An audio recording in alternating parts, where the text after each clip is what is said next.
नमस्कार मित्रांनो, जय हिंद, जय जवान, जय किसान, जय महाराष्ट्र, जय शिवराय, जय शंभूराजे, जय बागायतदार. रामकृष्णारी सुरेश ढोणे बागायतदार यूट्यूब चॅनलवरती आपल्या सर्वांचं स्वागत आहे. आज आपण आपल्या पेरूच्या आणि सीताफळाच्या बागेमध्ये जे आपण फोमिंग बॅगिंग केलेलं आहे त्याची पाहणी आणि पूर्ण या जे स्ट्रक्चर आपण जसं सीताफळ पेरू हे जे शेताचं आपण केलेलं आहे ते पाहण्यासाठी आपल्या जवळच आमच्या सारशू गावाच्या नजदीकच असलेले आमचे पाहुणे शिवाजीराव जाधव आणि दिलीप नाना गुंजकर, नायगाव खुर्द, तालुका चिखली, जिल्हा बुलढाणा इथून हे शेतकरी बांधव या ठिकाणी आपल्या शेतामध्ये पाहणी आपल्या यूट्यूबवर चॅनलवरती पाहून हे माहिती मिळून या ठिकाणी आपल्या पाहणी करता आलेले आहेत. आणि आपण आज त्यांच्या शेताची त्यांची जी आणि हे जे आहेत पाहुणे आहेत यांचं खूप कष्टाळू मेहनत करून खूप मेहनतीने शेती करणारे आहेत. आणि मेहनतीने शेती करून सुद्धा आपण या ठिकाणी आल्यानंतर त्यांना आपण पूर्ण हे बगीचाची तंबूत त्यांना आपण माहिती दिली. आपण त्यांच्याच तोंडून ऐकून व त्यांची सध्या जी उत्पन्न घेण्याची कोणती पद्धत आहे का कोण्या पद्धतीचं ते त्या ठिकाणी उत्पन्न घेत आहेत. तर नमस्कार नाना, आपल्याकडं सध्या स्थितीमध्ये किती शेती आहे? 12 एकर. 12 एकर का? बरं, आता सध्या आपलं उत्पन्न काय आहे? शेतात सोयाबीनचं साधारणतः तुम्हाला ॲव्हरेज काय येतं एका एकरामध्ये? ॲव्हरेज 8 ते 10 आहे. तर समजा साधारणतः करायला केली तर चांगली सोय केली तर, चांगली मेहनत केली तर आणि महत्त्वाचं निसर्गानं जर चांगली साथ दिली तर साधारण 8 पोते सोयाबीन. आता 8 क्विंटलचा सोयाबीनचा आपण जर हिशोब धरला तर साधारणतः 4,500 रुपयाचे मार्केटला भाव आहे. तर 8×32 म्हणजे 34,000 रुपयाचे आज सोयाबीन त्यांना या ठिकाणी होत आहे. आणि आपण जर पाहिलं इत्थंभूत जर सर्व खर्च धरला सोयाबीनचा तर आपल्याला मार्केटला विकण्यापर्यंत मार्केटची गाडीचं भाडं, त्यानंतर मार्केटची जी कमिशन असते ते धरून धरलं तर आपल्याला एका एकराला 20,000 रुपये खर्च निश्चित येतो. म्हणजे साधारणतः एका एकरामधून 14,000 ते 15,000 रुपये उत्पन्न आपल्याला सोयाबीनमधून राहावं लागलं. आणि साधारणतः तूर तुम्हाला 5-6 क्विंटल तूर होत असेल. 6 क्विंटल जर 10,000च्या भावाने जरी धरले तर 60,000 रुपये, त्यातून साधारणतः एक 10-12,000 रुपये खर्च धरा. तर अशा पद्धतीनं 50,000 ते 60,000 रुपयाचं उत्पन्न निसर्गाने जर चांगली साथ दिली तर त्या ठिकाणी तुरी सोयाबीनमधून राहतं. आता आपण हे जे शेत आहे, आपण नेहमी व्हिडिओच्या माध्यमातून सांगतो की आपण हे 2.5 एकर क्षेत्र आहे. याच्यातून 1.25 एकर आपण सीताफळ घेतलेला आहे, 1.25 एकर पेरू आहे.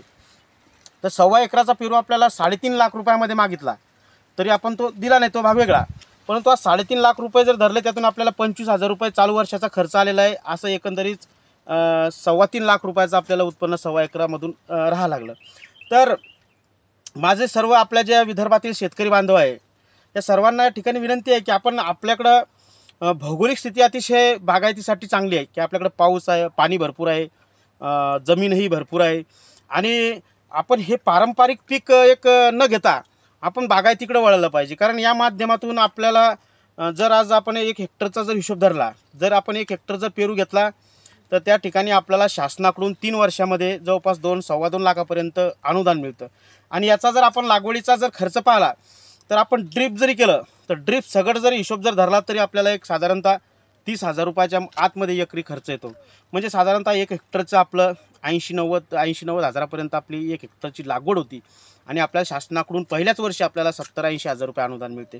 म्हणून माझी शेतकरी बांधवांना विनंती आहे की आपण या पद्धतीनं शेतीकडे वळावं आणि एकाच वाहनावर भरोशावर बसू नये. आपण काही पेरू घ्या, सीताफळ घ्या, मोसंबी घ्या, आंबा घ्या, असे भरपूर प्रकारचे फळबाग आहे. त्यामधून शासनाकडून अनुदानसुद्धा आहे. आणि मार्केटलाही सुद्धा एकच वाहन जर आपल्याकडे असलं तर एक वाहन जर आपल्याला एखाद्या वर्षी फेल गेलं तर दुसरं वाहन आपल्याला त्या ठिकाणी तारू शकते. म्हणून आपला या यूट्यूबच्या चॅनलच्या माध्यमातून हाच हेतू आहे की आपला जो शेतकरी बांधव आहे हा समृद्ध सुखी झाला पाहिजेत. कारण आजच्या स्थितीत जर पाहिलं तर आपले आमदार खासदार असतील यांना कोणालाही कोणाचं काही घेणं नाही. म्हणून आपण शेतकऱ्याला जसं संतांनी सांगितला प्रमाणे आपण अशी ठावे इतराशी सांगावे, शहाणे करावे सकळ जना. मी ज्ञान शिकवणारा एवढा मोठा नाही, परंतु एक माझ्याकडं थोडासा जो अनुभव आलेला आहे मला या शेतीमधून तोच मी आपल्या सर्वांच्यापर्यंत ठेवत आहे. आणि यासाठी आपण इंद्रायणी नर्सरीच्या माध्यमातून आपण रोपाची सुद्धा आपण रोप प्लांटेशन देत आहे. कॉन्ट्रॅक्ट पद्धतीनं सुद्धा आपण त्या ठिकाणी घेत आहोत की जर एखाद्या शेतकऱ्याकडून होत नसेल तर आपण तिथं आपलेच माणसं नेऊन सगळं तुम्हाला कॉन्ट्रॅक्ट पद्धतीनं करून नुसतं लागवडच नाही तर त्यामध्ये सर्व ट्रीटमेंट करून तुम्हाला काय जे त्याच्यावर रोग असेल काही काय सुविधा जे जे लागत असेल त्या पद्धतीनं करून आपण एवढंच नाही तर पूर्ण मार्केटला माल विकण्याची सुद्धा आपण त्या ठिकाणी जबाबदारी घेतो. फक्त भावाची जबाबदारी आपण घेऊ शकत नाही, कारण येणाऱ्या पुढच्या वर्षात भाव काय राहतील हे कोणी सांगू शकणार नाही. माल विकण्याची जबाबदारी ही आपण निश्चित घेऊ, म्हणून आपण अशा पद्धतीनं हे शेतीचं नियोजन करत आहेत. तर असे आपल्याकडं काल परवा आपल्याकडून जाणे पैसे मंडळ येऊन गेले. त्या अगोदर असं एक दररोज शेतकरी बांधव आपल्या शेतामध्ये व्हिजिट देत आहे. तर अशा पद्धतीने आपण सर्वांना मार्गदर्शन करत आहे. जे त्यांना सहकार्य लागणार आहे ते आपण निश्चित कोण्याही पद्धतीचं करायला तयार आहे.